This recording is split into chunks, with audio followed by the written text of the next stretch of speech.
കുഴയ്ക്കേണ്ട പരത്തേണ്ട അടിപൊളി ടേസ്റ്റിൽ നമുക്കൊരു സ്നാക്സ് ഉണ്ടാക്കിയെടുത്താലോ. ഒരു എഗ് പപ്സിൻ്റെ അതേ ടേസ്റ്റിലുള്ള ഒരു സ്നാക്സാണ് കേട്ടോ. അപ്പോൾ റമദാനൊക്കെ അല്ലേടോ വരാൻ പോണത്, ഉണ്ടാക്കി നോക്കടോ.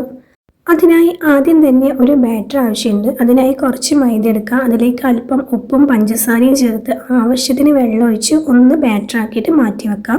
ഇനി നമുക്കിതിലേക്കുള്ള ഫില്ലിംഗ് ഉണ്ടാക്കാം. അതിനായി ഒരു പാൻ വെച്ച് കൊടുത്ത് അതിലേക്ക് ആവശ്യത്തിന് ഓയിൽ ഒഴിച്ച് കൊടുത്തിട്ട് സവാള ഇതുപോലെ കട്ട് ചെയ്തിട്ട് കൊടുക്കുക. ഇനി അതിലേക്ക് ആവശ്യത്തിന് ഉപ്പ് ചേർത്ത് കൊടുക്കുക. 1 ടീസ്പൂൺ ഇഞ്ചി വെളുത്തുള്ളി പേസ്റ്റ് ചേർത്ത് കൊടുക്കാം.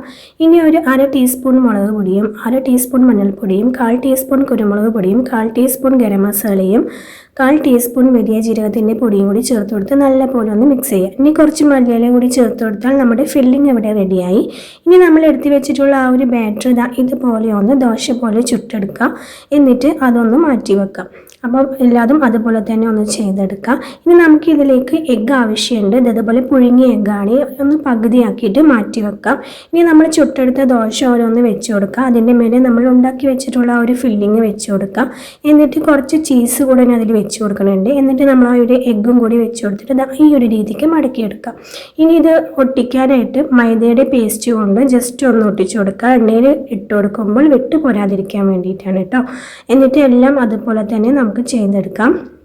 വളരെ എളുപ്പത്തിൽ വളരെ പെട്ടെന്ന് ഉണ്ടാക്കാൻ പറ്റുന്ന ഒരു സ്നാക്സ് ആണ് കേട്ടോ. ഇനി നമുക്കിതൊന്ന് ഫ്രൈ ചെയ്തെടുക്കാം.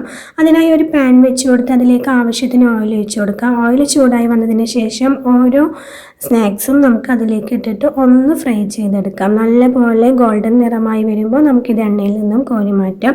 അടിപൊളി ടേസ്റ്റ് ആയിട്ടുള്ള ഒരു സൂപ്പർ സ്നാക്സ് ആണ്. എല്ലാവരും ട്രൈ ചെയ്ത് നോക്കാം.